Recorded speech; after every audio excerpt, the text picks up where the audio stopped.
Thank you, Perry. As Rev Kelly mentioned earlier, our assembly theme this month is renewing commitment. And today it turns out that this is an excellent day for the topic of commitment. For one thing, the fact that so many of us are here after losing an hour of sleep is a fine demonstration of commitment. And the fact that our congregation is still here and functioning and thriving on the 2-year anniversary of that first pandemic shutdown, that really speaks to commitment. And the churn of world events also makes it a good time to reflect on to whom and to what we are committed and why. One of the complicated things about commitments is that though they sound solid and reliable and maybe even eternal, making a commitment is actually taking a risk.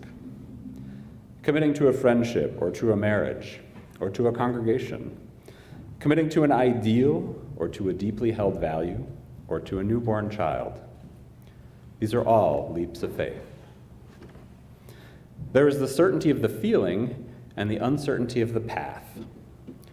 A commitment is the guardrails that keep you on the long highway, but sometimes you can only see as far as the next curve.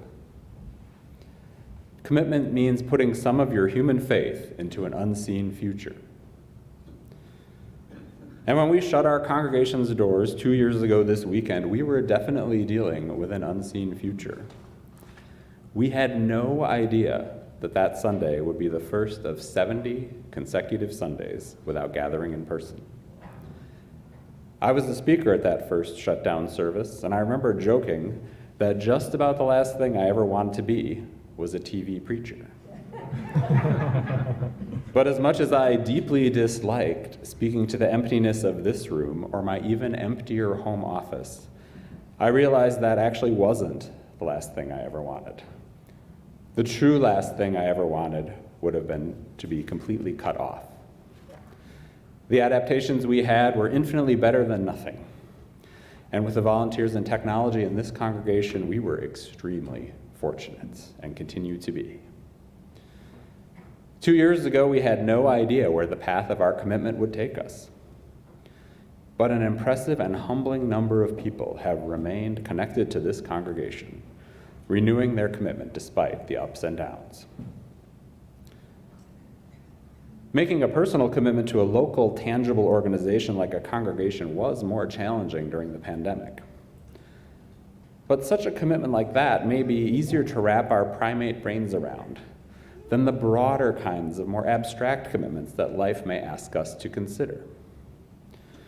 For example, both humanism and our Unitarian Universalist heritage call on us to commit to our fellow human beings, period.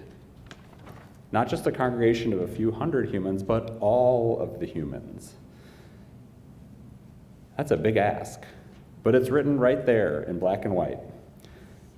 The most recent Humanist Manifesto from 2003 calls for peace, justice, and opportunity for all, with zero restrictions on that all. Similarly, the sixth UU principle, which we heard earlier, affirms and promotes the goal of world community with peace, liberty, and justice for all. Like our Universalist ancestors, who believed that every single person was going to heaven no matter what, contemporary UU thinkers are serious when they say all. All means all. But after living through 2 years of much pandemic-related overwhelm, 2 years that weren't even over when a harrowing new war started, is this kind of commitment really possible? Can all really mean all? To whom can we be committed when the world hurts everywhere, everywhere, everywhere? It's a lot. It's been a lot, and it's going to continue to be a lot. How might we stay grounded in the face of such daunting challenges? How might our small individual selves think about being committed to all? As a first answer, I will offer a word that I find helpful, and it's the most important word I learned in seminary. You may recall that I went into seminary after many years in journalism. Journalism is a field with a great volume of words, but a pretty limited variety. because the vocabulary is aimed at the average reader. So when I started theological school, I learned a lot of fancy new words that would have never gone in the newspaper, like exegetical and hermeneutical and soteriological, all of which had value, except in the daily life of ministry. The most valuable word I learned in seminary was not related to theology or its study. It was the word finitude. Finitude. It's sometimes pronounced finitude, but I learned it as finitude. And it simply means the quality or state of being finite, of not being unlimited. The word for me has been a helpful reminder that though the world's needs seem infinite, we are not. We're not helpless, but we're not omnipotent, and we're not infinite. And I think it's healthy to have that as a starting point when we contemplate commitment to all.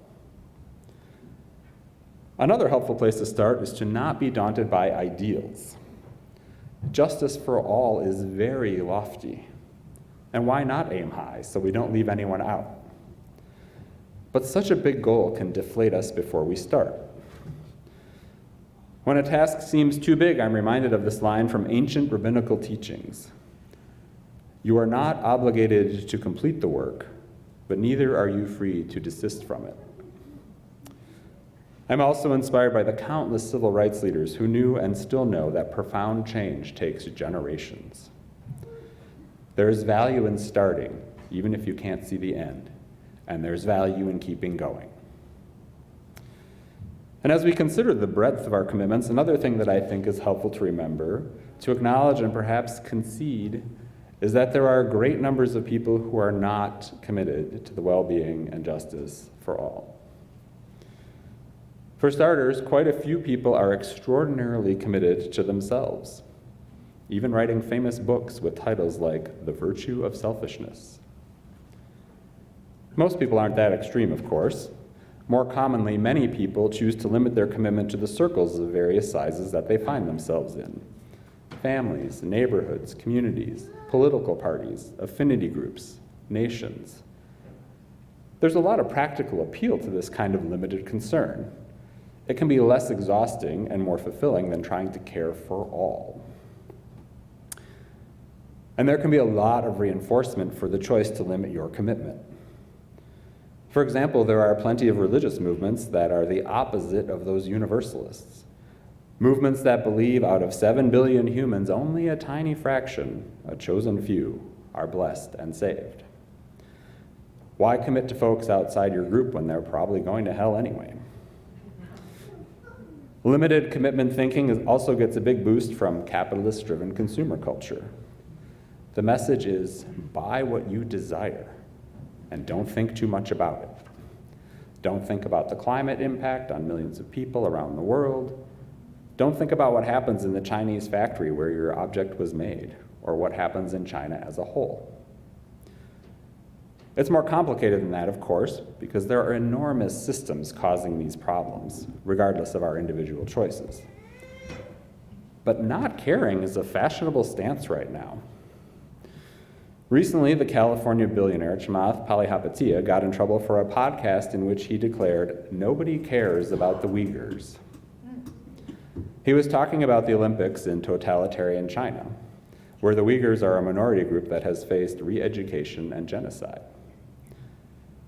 Nobody cares about the Uyghurs. In one simple phrase, Palihapitiya dismissed those who do care about the Uyghurs, and he highlighted the reality that for most of the world, their plight is not enough to disrupt business as usual with China. The message of a consumer-driven society is don't care too much and don't commit to too many people or to too many principles, because such commitments can get in the way of material desires and greed. Compassion is actually countercultural. And as we've seen, the war on Ukraine is raising all kinds of questions and quandaries about commitments and business as usual. A semi-famous Senate candidate in Ohio declared at the start of the war, "I don't really care what happens to Ukraine one way or another." And he followed that up by describing any concern for Ukrainians as performative affection. This attitude reminds us that some would-be leaders and some actual leaders are so very far from caring about others, so very deep into their rationalized selfishness, that they can't imagine anyone else having sincere concern for civilians caught in the middle of a war.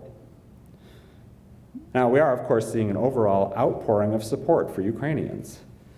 Images and videos have conveyed that this is a massive tragedy. The response has been heartening. Empathy is alive and well, and alliances of democracies have turned out to be much more robust than they may have seemed. When it comes to Russia, things are definitely and perhaps surprisingly not business as usual. And it's good to see such a reaction to a war that is medieval in both its goals and its humanitarian impacts.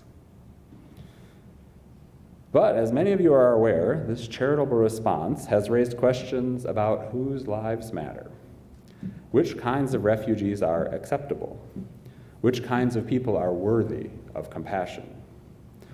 Complexities and contradictions abound. A Ukrainian kid who traveled alone for hundreds of miles to the border to escape violence is lauded as a hero. Central American kids who travel hundreds of miles to our border to escape violence are not greeted the same way. Ukrainians who attack and kill their occupiers are cheered. Palestinians are viewed very differently. The United States itself exists as the product of a long and brutal invasion. And longer wars in other non-white parts of the world have received only a fraction of the news coverage of Ukraine. Now, it's not unexpected that the United States, with its significant European heritage and connections, would pay more attention to a war taking place in Europe. But when supposed journalists find it far more upsetting that blue-eyed and blonde children are suffering, and they actually say that on TV, the disparities raise fair questions about who's committed to whom and the global difficulties of caring for all.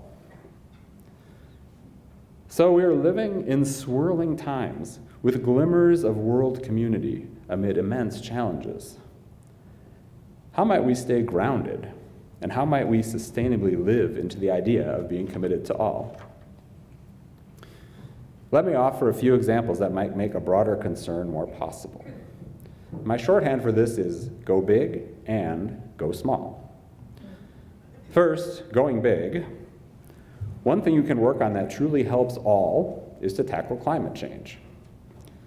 It's affecting different countries and different communities in widely different ways, but no one will be unaffected. And your work will benefit some of the most vulnerable humans on our planet.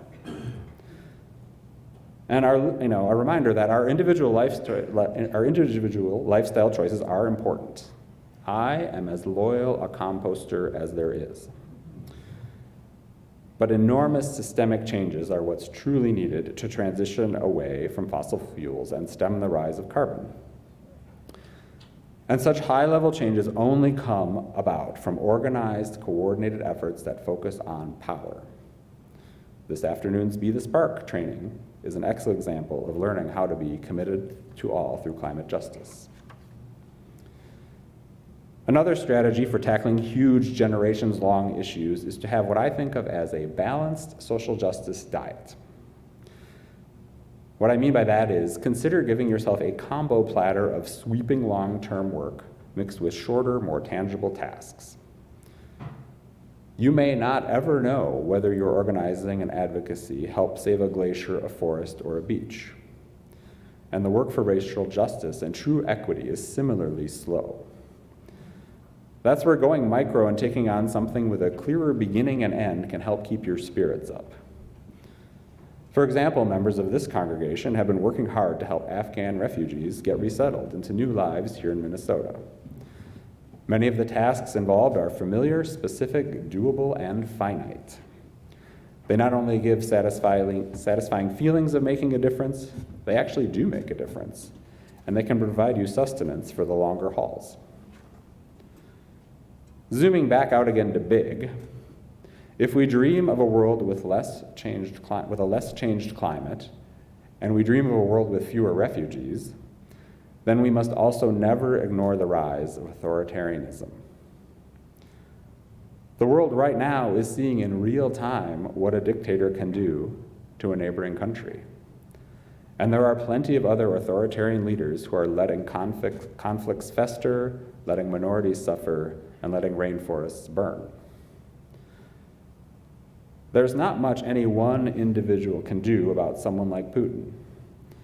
But with the United States returning to a global leadership role, there is tremendous value in protecting democracy here at home, where there are plenty of threats to it on all levels of society. One of my personal activism projects right now is trying to help stop extremists from taking over the school board in my hometown. These well-funded candidates won a recent primary, and along with similar slates in neighboring communities, they may well be part of a takeover of numerous school districts.